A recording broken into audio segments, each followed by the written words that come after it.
네 개의 복주머니라는 제목으로 하나님의 말씀을 나누겠습니다. 여러분들도 다 네 개의 복주머니를 새해에는 다 받으시기를 주님의 이름으로 축원합니다.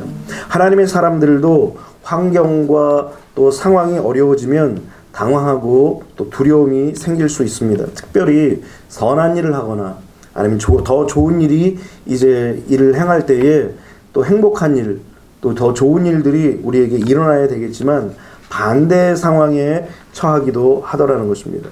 오늘 본문의 아브라함이 바로 그런 상태였습니다. 침략자들이 메소포타미아 4개 연합군을 물리치고 롯뿐만 아니라 사해 연안의 모든 국가들을 구출하고 나서 이제 기쁨을 누리고 또 행복함을 누리는 것도 잠깐이고 오히려 아브라함에게는 그들이 연합하여 보복할 것들이 더 부담감으로 다가오는 그런 상황이었습니다. 그러다 보니까 아브라함이 영적으로 또 심리적으로 그리고 또 육체적으로 굉장히 기갈한 그런 상태였습니다. 왜냐하면 승리하긴 했지만 그러나 각기 다른 구출한 나라는 제갈 길로 가고 이 아브라함 홀로 남겨졌던 거예요. 그래서 혹이라도 보복을 당할까 하는 그런 두려움마저 있는 그런 상황이 바로 지금 오늘 본문의 상황인 것입니다. 악한 마귀가 우리를 공격할 때에 성공한 후에 우리가 영적으로 또 심리적으로 육체적으로 우리 자신을 가누지 않으면 이때를 틈타서 악한 마귀는 공격하더라는 것입니다. 그래서 많은 사람들이 성공에 도취될 때 뭔가 작은 성공을 이룰 때 기쁨에 도취됨으로 말미암아 넘어지고 쓰러지는 경우가 너무나 많다라는 것입니다. 우리는 여기서 사탄의 공격 포인트를 잘 알아야 돼요. 사탄은 항상 우리가 성공하여서 기쁨에 도취될 때 그때 사탄은 우리를 공격합니다. 여러분들의 삶 속에서도 마찬가지예요. 뭔가 이루었다라고 생각할 때 그래서 내가 기쁨이 충만하여서 잠깐 이성을 잃어버릴 때가 있습니다. 그때 우리를 정신을 차려야 된다는 거예요. 뿐만 아니라 실패한 후에 우리가 낭망이 찾아올 수 있습니다. 낙심의 마음이 찾아올 수 있어요. 그러니 이 사탄 마귀가 우리에게 찾아와서 절대 절망이라는 것을 탁 주는 거예요. 그래서 사탄은 항상 우리에게 성공했을 때 또는 실패하여서 막 절망이 다가왔을 때 이때 공격 포인트를 잡아서 우리를 짓밟아 버리는 거예요. 그래서 성경은 우리에게 뭐라고 말씀하시냐면 선줄로 알거든 넘어질까 조심하라 라고 말씀하십니다. 경고하시는 거예요. 뿐만 아니라 우리가 기도하고 낭망하지 말라라고 예수님께서 우리에게 권면하시는 거예요. 쓰러지지도 말라고 얘기하시고 또 낭망하지도 말라고 이야기하십니다. 성공한 후에 또 실패한 후에 뭐가 선 것 같은 그런 상황일 때에 또는 실패할 것 같은 그런 낙심할 수밖에 없는 그런 상황일지라도 하나님께서는 결단코 우리에게 방심하지 말 것을 가르쳐주고 있는 것입니다. 하나님께서는 이런 아브라함의 상태를 아시고 찾아오신 거예요. 하나님의 은혜가 무엇이냐면 하나님이 우리에게 찾아오신다는 거예요. 하나님은 참 희한한 게 우리가 연약하고 낙심하고 좌절하고 절망할 때쯤 되면 하나님은 찾아오시는 거예요. 뭘로 찾아오십니까? 말씀으로 찾아오십니다. 성경을 보니까 우리가 알고 있는 이 엘리야는 대단한 사람입니다. 여러분 생각해 보세요. 하늘의 비를 멈추기도 하고 하늘의 비를 내리기도 하고 하늘에서 불을 내리기도 하고 그래서 850명의 그 우상 숭배자들을 그 자리에서 다 이제 목을 끊어서 목숨을 뺏었습니다. 생명을 뺏었습니다. 왜 그렇습니까? 하나님의 말씀을 무너뜨리는 그런 우상 숭배들을 다 제거한 거예요. 그런 능력 있는 사람이 바로 엘리야였습니다. 심지어는 비가 내리니까 아합에게 뭐라고 말을 하느냐? 비 소식이 온다. 아직 비가 오지 않았어요. 비 소식이 온다. 그러니까 빨리 내려가라. 그런 얘기를 합니다. 그래서 아합이 불이 나게 마차를 타고 이 갈멜산을 내려갑니다. 그런데 이 이야기를 하고 나서 이제 주변 정리를 다 마친 후에 엘리야가 허리를 질끈 동행을 메고 뛰어가는데 마차보다 더 빨리 뛰어가는 거예요. 야, 대단한 거예요. 어떤 대통령 후보는 자기가 축지법을 쓴다고 얘기하는데 말뿐인데 엘리야는 정말 축지법을 써서 마차보다 더 빨리 간다고 성경은 기록하고 있습니다. 그런 대단한 엘리야였는데 이런 엘리야가 그만 이세벨이라는 사람이 엘리야를 죽이겠다라고 선포하고 공언하고 그리고 전가를 보내서 엘리야에게 내일 이맘때 너의 목을 끊겠다 이런 얘기를 듣고 나니까 이 엘리야의 마음속에서도 절망이 찾아온 거예요. 그리고서는 로뎀 나무가의 저 숲에 들어가서 하나님 앞에 죽기를 청했던 것입니다. 하나님의 사람도 절망이 밀려오니까 막 죽기를 청하고 하나님 앞에 기도하는 거예요. 그때 하나님께서 찾아와서 엘리야에게 말씀하시고 엘리야에게 안식과 평안을 주신 것입니다. 그러니까 우리의 하나님의 사람들의 진짜 안식과 평안과 축복은 무엇이냐면 하나님의 말씀이에요. 우리가 생각할 때는 물질적인 것들이 우리에게 위로가 되고 평안이 된다라고 생각하겠지만 그러나 진정한 우리의 위로와 평강은 바로 하나님의 말씀이라는 사실을 여러분들이 꼭 기억하시기를 주님의 이름으로 축원합니다. 하나님께서는 그래서 두려워하는 아브라함, 지금 혼란을 겪고 있는 그런 아브라함, 영적으로, 심리적으로, 육체적으로 지금 굉장히 기갈 상태에 있는 그런 아브라함에게 찾아오셔서 말씀을 주시는데 다시 한번 하나님께서 이제 과거에 주셨던 말씀을 상기시켜 주시는 거예요. 과거에 하나님께서 뭐라고 말씀하셨냐면 창세기 12장 1절로 3절을 보니까 여호와께서 아브라함에게 이르시되 너는 너의 고향과 친척과 아버지의 집을 떠나 내가 내게 보여줄 땅으로 가라. 하나님께서 보여줄 땅이 있다라는 거예요. 주시고자 하는 땅이 있다라는 거예요. 그러면서 내가 너로 큰 민족을 이루고 내게 복을 주어 내 이름을 창대하게 하리니 너는 복이 될지라. 너를 축복하는 자에게는 내가 복을 내리고 너를 저주하는 자에게는 내가 저주하리니 땅의 모든 족속이 너로 말미암아 복을 얻을 것이니라. 하나님이 이런 말씀을 주신 거예요. 오늘 이 말씀이 여러분들의 말씀이 되시기를 주님의 이름으로 축원합니다. 심지어는 13장에 뭐라고 얘기하냐면 롯이 아브람을 떠난 후에 여호와께서 아브람에게 이르시되 너는 눈을 들어 너 있는 곳에서 북쪽과 남쪽과 그리고 동쪽과 서쪽을 바라보라. 보이는 땅을 내가 너와 내 자손에게 주리니 영원히 이르리라. 내가 내 자손이 땅의 티끌같이 갖게 하리니 사람이 땅의 티끌을 능히 셀 수 있을진데 내 자손도 세리라. 너는 일어나 그 땅을 종과 행으로 두루 다녀보라. 내가 그것을 내게 주리라. 이 말씀도 여러분들의 말씀들이 되시기를 주님의 이름으로 축원합니다.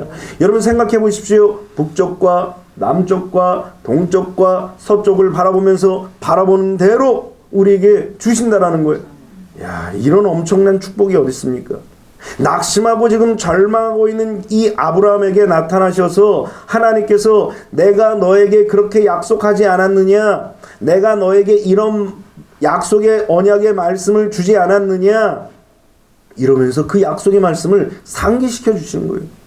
하나님은 우리가 어려움을 당하고 고난을 당하고 시련을 당하고 역경을 당할 때에 우리에게 찾아와셔서 과거에 우리에게 해주셨던 약속의 말씀을 기억나고 생각나게 하시는 거예요. 그래서 성령께서 보혜사 성령께서 우리 옆에서 하시는 일들이 무엇이냐면 예수님께서 우리에게 하신 말씀들, 하나님께서 우리에게 하신 그 약속의 말씀들을 기억나고 생각나게 하시는 거예요. 그래서 그 말씀을 붙잡고 그 말씀이 우리에게 힘이 되고 능력이 되도록 우리를 붙잡아 주시는 거예요. 그것이 바로 하나님의 백성들에게 친히 주시는 은혜와 축복인 거예요. 그래서 이 은혜와 축복을 모르는 사람은 한 귀로 듣고 한 귀로 흘러버리는 거예요. 그러나 이것이 축복이고 은혜이고 평강으로 아는 사람은 이 말씀을 받아서 어떻게 합니까? 마치 옥토에 씨앗을 심듯이 가슴에 다 품어두는 것. 그래서 그 말씀에서 뿌리가 나고 이제는 줄기가 솟고 이제는 잎이 피고 이제는 꽃이 피고 드디어 열매를 맺는 놀라운 축복을 다 경험하고 체험하게 되는 것입니다. 하나님의 말씀은 이렇게 하나님이 주신 말씀들은 상황과 형편에 따라서 바뀌지 않는다는 거예요. 우리는 자꾸 왜 약속의 말씀을 가슴에 품고 우리의 마음속에 씨를 내리고 이제 땅에 뿌리를 내리지 못하느냐? 하나님의 말씀들을 자꾸 상황과 형편과 대조하는 거예요. 하나님의 말씀이 떨어졌음에도 불구하고 내 되어진 지금 상황만 바라보는 거예요. 때로는 칠흑같이 어둡고 때로는 캄캄한 그런 삶 속에서 이 말씀을 순식간에 그냥 잊어버리는 거예요.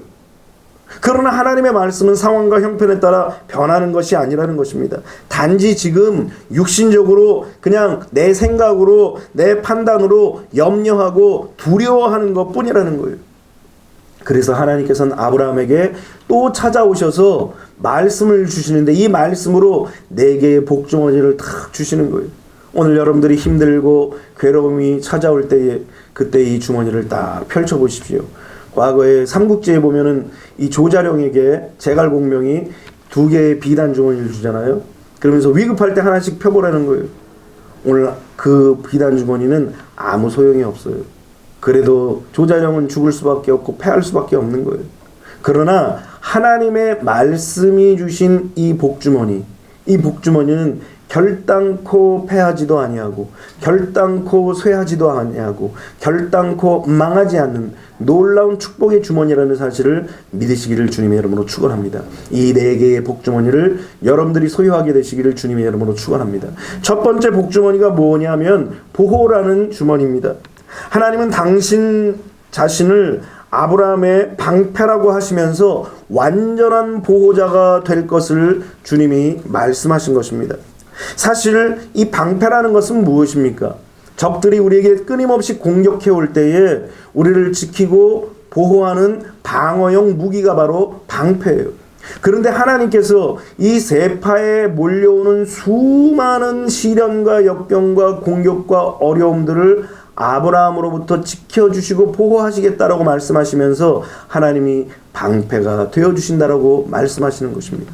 시편 115편 9절로 11절에 보니까 이스라엘아 여호와를 의지하라. 그는 너희의 도움이시요 너희의 방패시로다. 아론의 집이여 여호와를 의지하라. 그는 너희의 도움이시요 너희의 방패시로다. 여호와를 경외하는 자들아 너희는 여호와를 의지하여라. 그는 너희의 도움이시요 너희의 방패시로다.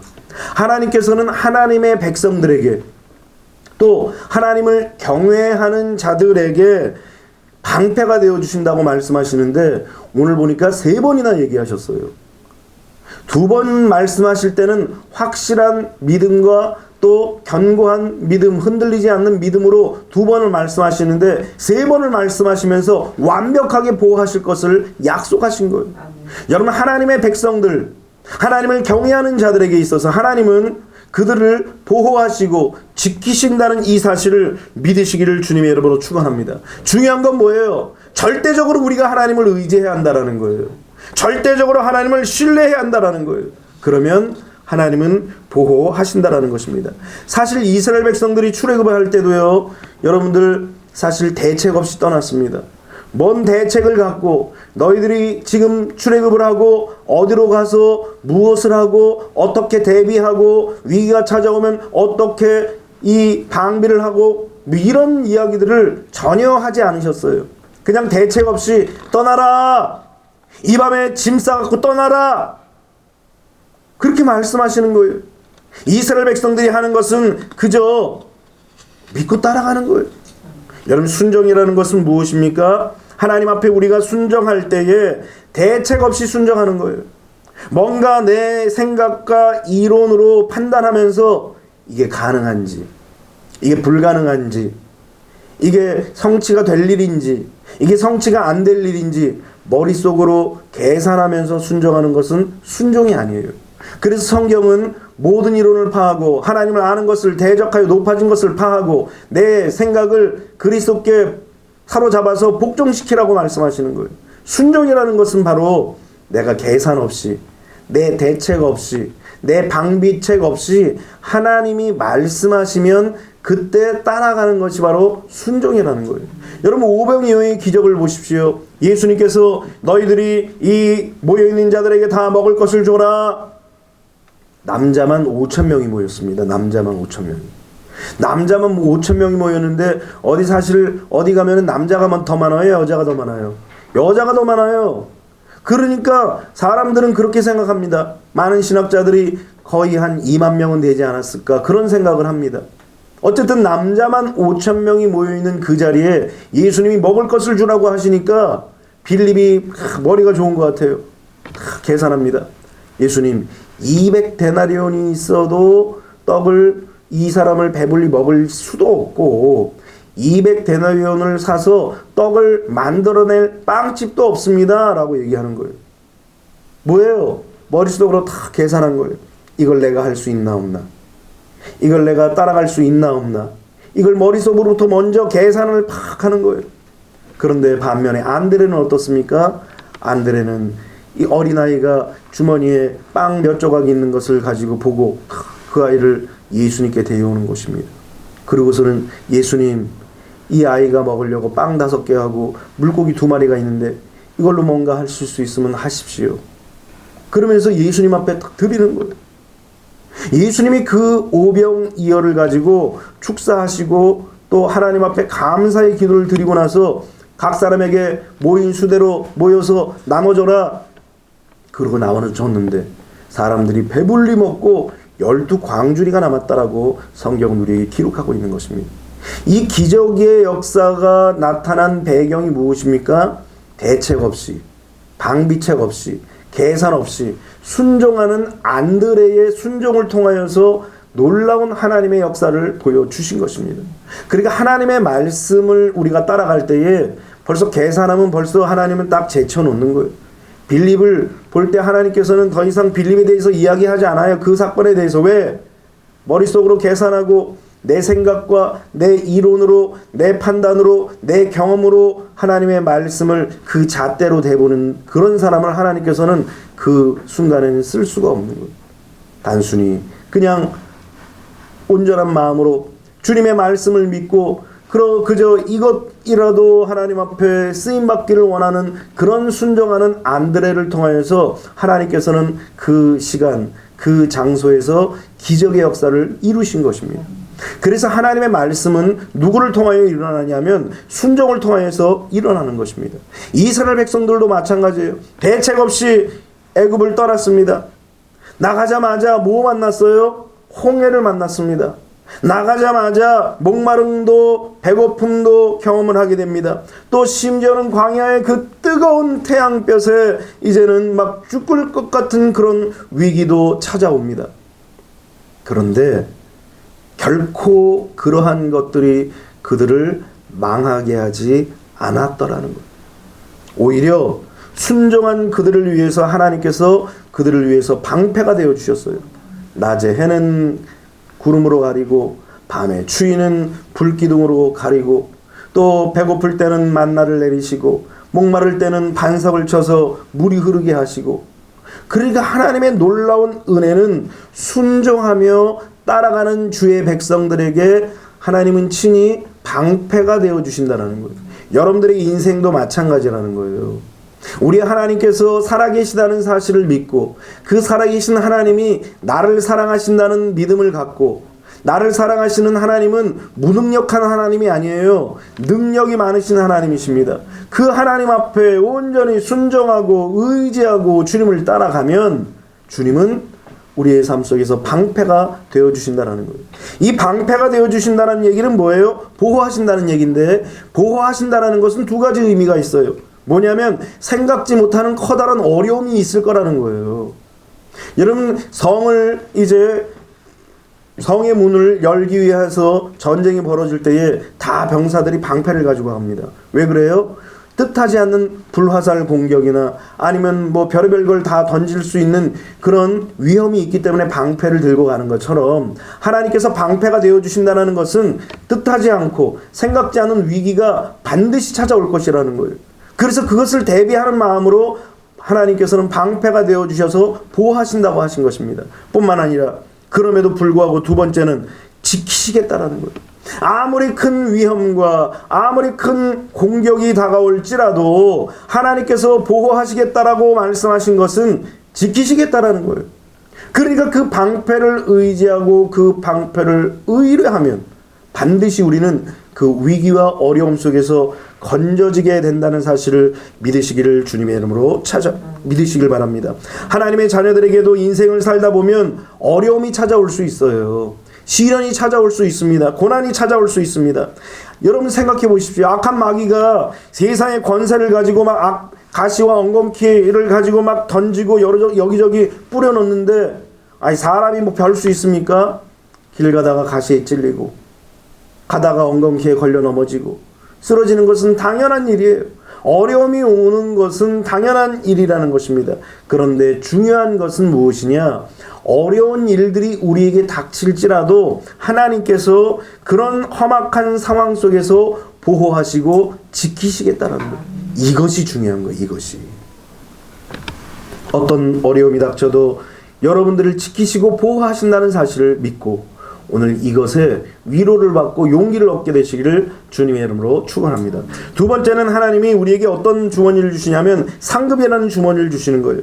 하나님 자신이 아브라함에게 있어서 지극히 큰 상급이 되시겠다고 약속하십니다. 여러분, 하나님보다 더 큰 것이 무엇이 있겠습니까? 하나님보다 더 위대하신 분이 어디에 있으시겠습니까? 아무 곳에도 없습니다.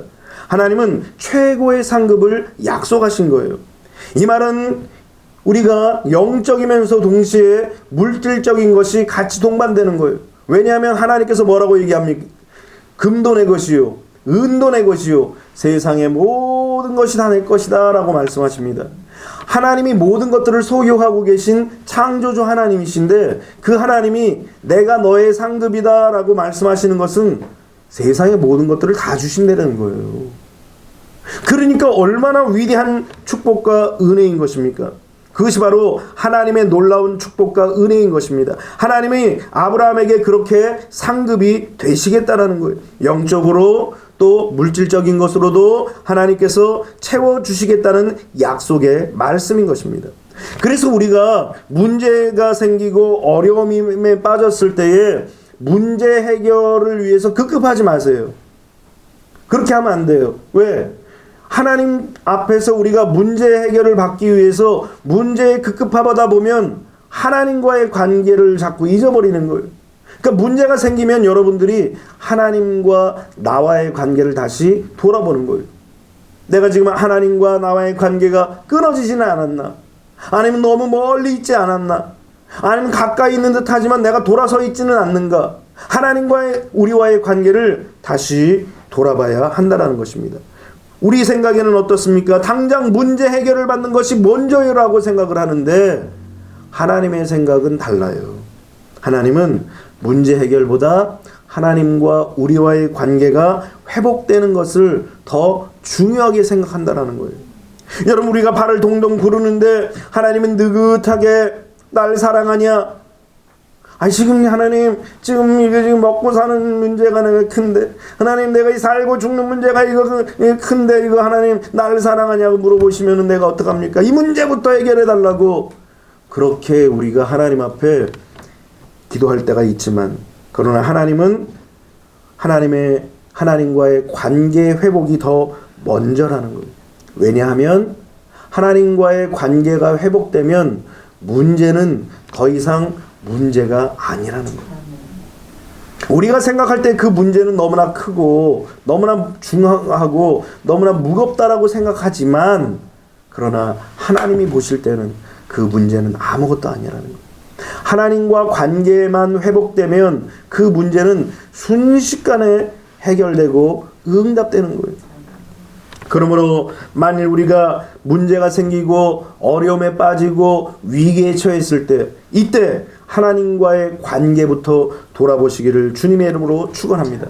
여러분, 가나안 땅에 이스라엘 백성들이 이제 정복을 한 여호수아가 살아있을 때, 그리고 여호수아의 말씀을 그래도 순종하고 따라갔던 1세대 사람들은 그나마 절반이라도 순종하고 절반이라도 그 말씀을 따라갔어요. 하나님의 말씀을 순종했습니다. 그런데 그 다음 세대로 딱 넘어가면서 하나님의 말씀을 들어도 중요하게 생각하지 아니하고 하나님의 말씀을 들었어도 무관심했던 이 세대는 그만 하나님을 떠난 거예요. 그래서 하나님과의 관계가 깨어졌어요. 그들이 풍요로운 땅에 들어가 있음에도 불구하고 그야말로 적과 꿀이 흐른다고 그러잖아요. 적과 꿀이 흐르는 그 땅에서 농사를 짓고 먹고 사는 그런 문제로 어려움을 당하지 않는 상황에도 불구하고 하나님과의 관계가 끊어지니까 어떻게 돼요? 문제가 오고 고통이 오고 이방 나라가 가시가 되어서 계속 찌르는 거예요. 그래서 하나님께서는 그 땅에서 가나안 거민을 다 없애지 않아요. 남겨두십니다. 왜 남겨주셔요? 그것이 바로 하나님의 은혜예요. 자꾸 사람은 풍요로워지면 어떻게 됩니까? 처음에는 믿음이 좋은 것 같아요. 그러나 풍요로워지면 그게 하나님인 줄 알고 그 풍요로움을 자꾸 따라간다는 거예요. 그래서 결국은 하나님을 떠나는 거예요. 사람이 참 그렇습니다. 문제가 오고 또 시련이 오면 하나님을 찾는데 문제가 사라지고 평안이 찾아오면 하나님을 안 찾아요. 희한합니다. 생각 속에서, 마음 속에서, 또 삶 순간순간 속에서 시련과 역경이 싹 사라지고 평안이 우리의 마음속에 딱 찾아오면 이 평안을 하나님이 주셨다라고 생각하고 하나님을 의지하고 하나님을 붙잡는 것이 아니라 오히려 이제 어느 순간 평안에서 편안함으로 바뀌어져요. 그래서 하나님을 떠나는 거예요. 그래서 마치 내가 무엇인가를 이루었다라고 자꾸 착각하는 거예요. 그럴 때 하나님께서 어떡합니까? 남겨두신 이 가나안 땅의 거민으로 하여금 옆구리를 푹 쑤시는 거예요. 아프게 우리의 옆구리를 쑤시는 거예요. 그래서 어떻게 해요? 하나님을 다시 찾는 거예요. 하나님, 잘못했습니다. 하나님을 의지하지 않았습니다. 하나님, 이제 다시 하나님 믿겠습니다. 그리고 회개하는 거예요. 사사기의 이야기가 다 그런 이야기들이에요. 남겨진 이 가나안 거민들이 이스라엘 백성들의 옆구리에 가시가 돼서 계속 찔르는 거예요. 그러므로 말미암아 이들이 어떡합니까? 그제서야 옆구리가 찔려 보니까, 고통스러워 보니까, 아파 보니까, 힘들어 보니까, 물질적인 위기도 찾아오고 경제적인 위기도 찾아오고 삶의 위기가 찾아와 보니까 그때 비로소 하나님 앞에 부르짖어 기도하는 거예요. 그래서 하나님께서는 하나님과 우리와의 관계를 회복시키시기 위해서 끊임없이 가나안 거민이라는 가시를 늘 옆에 두는 거예요. 때로는 물질적인 어려움, 때로는 질병, 때로는 삶에 불통하는 일들, 때로는 어려움, 때로는 자녀의 문제들, 이러한 것들을 통하여서 우리에게 딱 가시를 옆에 두는 거예요. 바울에게도 그런 모습이 아닙니까? 바울이 하나님 앞에 치료받기 위해서 간절히 기도하는데 하나님께서 내 은혜가 내게 속하도다, 그런 말씀을 주시는 거예요. 그러면서 그 옆구리의 가시로 인하여서 오히려 자기 스스로를 겸허하고 겸손하게 한다는 거예요. 여러분 생각해 보십시오. 하나님의 성령께서 늘 말씀하십니다. 예수님께서 그 안에서 늘 살아계십니다. 심지어는 천국까지 갔다 와봤어요. 3층천까지 갔다 왔다고 그랬습니다. 그런 정도 되면 진짜 예수님은 없고 자기가 예수라고 할 판이에요 지금. 그런데 이 가시가 계속 찌르는 거예요. 자기의 육체를 계속 찌르는 거예요. 그러다 보니까 사도 바울이 교만하실 수가 없는 거예요. 맞다, 나는 이렇게 연약하지. 맞다, 나는 이렇게 나약하지. 그러면서 끊임없이 하나님을 의지하는 거예요. 우리도 마찬가지예요. 하나님이 때로는 가지고 있는 물질을 싹 뺏어갈 때도 있어요. 가지고 있는 건강을 싹 가져가실 때가 있습니다. 가지고 있는 그 평강이 싹 순식간에 사라질 때가 있어요. 그때는 어느 때이느냐? 하나님과 우리와의 관계를 회복해야 될 때예요. 그때 십자가 앞에 다시 나가서 우리의 죄를 다 고백하고 우리의 연약함들을 다 고백하고 우리 나약함들을 다 고백하여서 하나님과의 관계를 회복시켜야 될 때라는 거예요. 그래서 하나님께서는 이렇게 하나님 자신이 상급이 되어주셔서 하나님을 떠나면 어떻게 되는 거예요? 이 상급마저도 떠나는 거예요. 자, 그러니까 하나님의 지혜가 얼마나 크신 거예요. 만일 상급이 내가 너에게 금이라는 상금을 주겠다 그렇게 얘기했으면은 이 금 가지고 하나님을 떠나실지도 몰라요. 그런데 하나님 당신 자신이 아브라함의 상급이시라는 거예요. 여러분들도 마찬가지예요. 하나님이 여러분들의 상급이라는 사실을 꼭 기억하시기를 주님의 이름으로 축원합니다. 그러므로 하나님을 잘 섬기십시오. 하나님과 좋은 관계를 갖고 친근한 관계가 되도록 여러분들이 애써야 돼요. 하나님 자체가 여러분들에게 복이기 때문인 것입니다. 세 번째로 이제 복주머니를 주시는데 뭘 주시느냐면 후사라는 복주머니를 주시는 것입니다. 하나님은 무자한 아브라함이 아들을 낳을 것이고 그 아들이 그의 후사가 될 것을 약속하셨습니다. 여러분 사실 아브라함이 아들을 낳을 수 있다는 이 사실을 결코 아무도 믿을 수가 없는 거예요. 그럼에도 불구하고 하나님께서 아브라함에게 약속하십니다. 심지어 잘 믿지 못하겠다는 그 아브라함을 불러서 자, 하늘의 별을 봐라, 바닷가의 모래를 봐라, 이와 같이 너의 자손들이 많아질 것이다. 그러면서 하나님께서 그에게 약속하셨던 것입니다. 여러분, 하나님의 약속은 불가능을 가능케 하는 역사, 하나님의 그 언약의 말씀인 것입니다. 우리가 믿는 하나님은 죽은 하나님이 아니에요. 산자의 하나님이라고 성경은 우리에게 말씀하시는 것입니다. 안 되는 것을 되게 하시고 없는 것을 있게 하시는 분, 그분이 바로 우리가 믿는 하나님이라는 사실을 믿으시기를 주님의 이름으로 축원합니다. 그래서 결국 아브라함은 100세의 아들을 낳게 되는 거예요. 하나님의 백성들도 마찬가지입니다. 하나님의 백성들도 불가능을 가능케 하는 놀라운 역사를 이루십니다. 그래서 하나님을 믿으면 불확실하고 불투명하고 또 미래를 알지 못하는 그런 캄캄한 그런 상황 속에서 하나님께서 분명한 미래를 약속하시고 약속을 이루시는 분이신 것입니다. 그것이 바로 하나님이 주는 비전이라는 사실을 기억하고 하나님의 말씀이 꼭 성취된다는 사실을 기억하고 믿고 주님을 따라가시기를 주님의 이름으로 축원합니다. 아브라함에게 후사 이삭을 주신 것처럼 하나님께서 하나님의 백성들에게 미래를 축복으로 주신다는 사실을 믿으시기를 바랍니다. 네 번째로 하나님께서 주시는 그런 복주머니는 바로 언약의 땅이에요. 하나님은 아브라함에게 그의 몸에서 낳을 후사에게 언약의 땅을 주겠나라고 약속하였습니다. 물론 역사적으로 보면은 이스라엘 백성들이 이 땅에 이 하나님의 언약의 말씀이 성취된 것은 다윗 왕 때 가서 조금 이제 성취가 된 거예요. 겨우 부분적으로 이루어졌습니다. 그렇지만 하나님께서 약속하신 말씀은 반드시 이루어진다는 사실을 기억해야 돼요. 그래서 우리가 순종하고 하나님의 말씀을 따라갈 때 그때 하나님께서는 하나님의 약속하신 그 약속의 말씀을 이루신다는 사실을 믿으시기를 주님의 이름으로 축원합니다. 하나님의 백성들도 마찬가지입니다. 어디에도 마음 둘 곳이 없는 우리에게 하나님은 무엇을 주셨어요? 천년 왕국이라는 약속을 우리에게 주신 거예요. 엄청난 축복의 약속의 땅을 우리에게 주신 것입니다. 그래서 영과 혼과 육이 구원을 받고 전인 구원을 이룬 자들에게 하나님께서는 천년 왕국이라는 그런 축복의 땅을 우리에게 주시는 거예요. 아담과 하와가 빼앗겼던 영적인 축복, 아담과 하와가 빼앗겼던 혼과 또 육적인 축복들을 예수님께서 이 모든 축복을 다 회복시키심으로 말미암아 우리에게 전인 구원을 주셨는데, 이 전인 구원을 받은 자들만이 이 천년 왕국이라는 축복의 땅을 약속으로 받을 수 있는 거예요. 오늘 여러분들이 이런 약속의 땅을 받으시기를 주님의 이름으로 축원합니다. 그래서 예수 그리스도와 연합된 상속자가 되어서 하나님의 이 천년 왕국이라는 그 놀라운 축복의 땅을 여러분들이 다 소유하시기를 주님의 이름으로 축원합니다. 요한복음 14장 1절로 3절에 보니까 너희는 마음에 근심하지 말라. 하나님을 믿으니 또 나를 믿으라. 내 아버지 집에 거할 곳이 많도다. 그렇지 않으면 너희에게 일렀으리라. 내가 너희를 위하여 거처를 예비하러 가노니 가서 너희를 위하여 거처를 예비하면 내가 다시 와서 너희를 내게로 영접하여 나 있는 곳에 너희도 있게 하리라.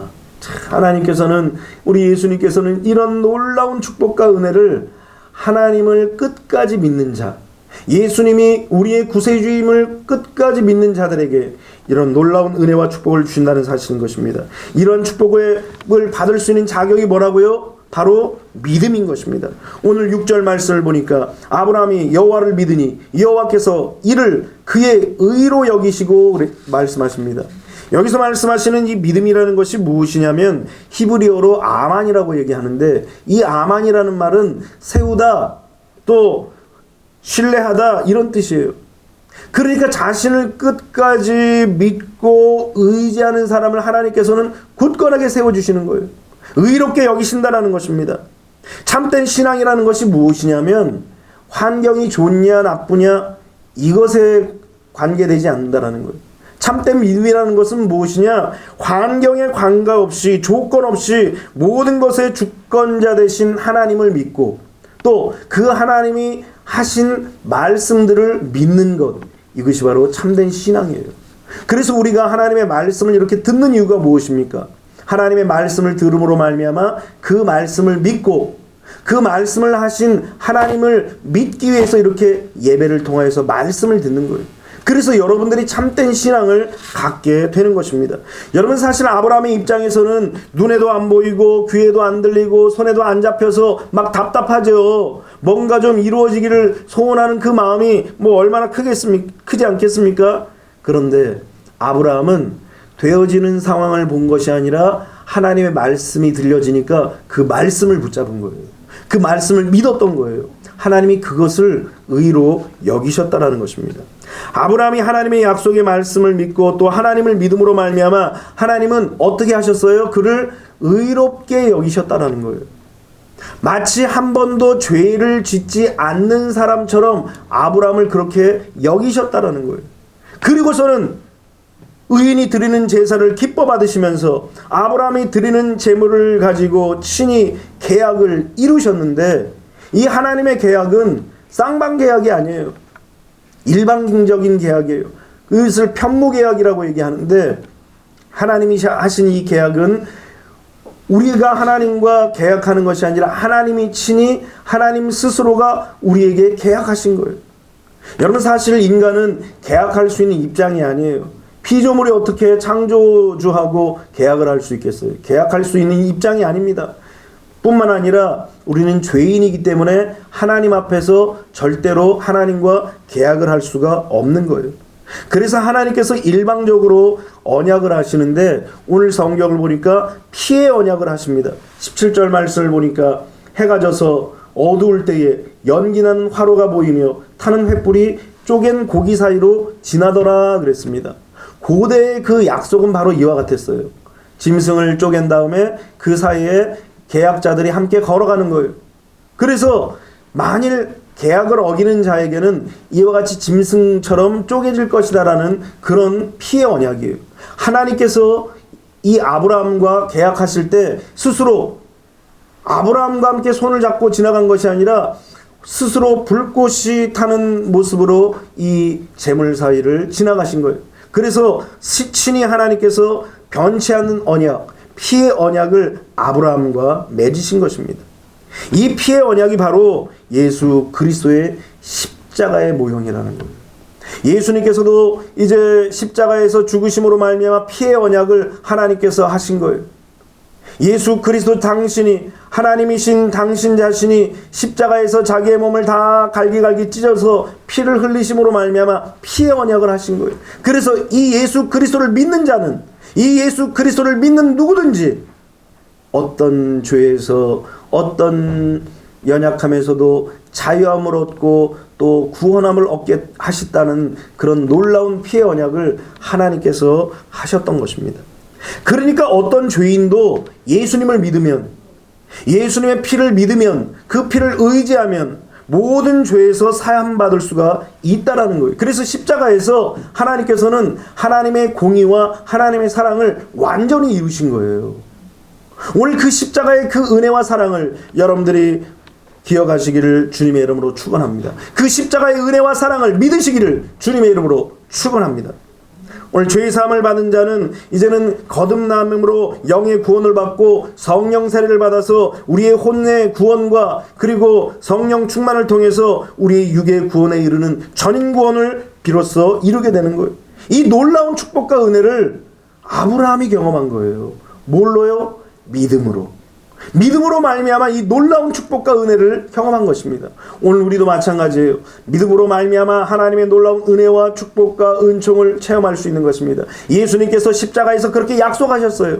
친히 나무에 달리셔서 죽으심으로 말미암아 우리의 모든 죄를 다 걸머지고 죽으심으로 말미암아 우리에게 얽혀져 있는 모든 가난과 질병과 저주와 죄와 사망의 권세를 다 물리치고 예수님께서 십자가에서 이 놀라운 일들을 이루셨다는 사실을 믿고 오늘 여러분들이 아브라함에게만 주신 이 네 가지 복주머니가 아니라 믿음으로 말미암아 하나님의 자녀들에게 이 네 가지 복주머니가 다 주어진다는 사실을 기억하며 영적인 복 그리고 육적인 복들을 다 누리는 그런 주의 백성들이 되시기를 주님의 이름으로 축원합니다.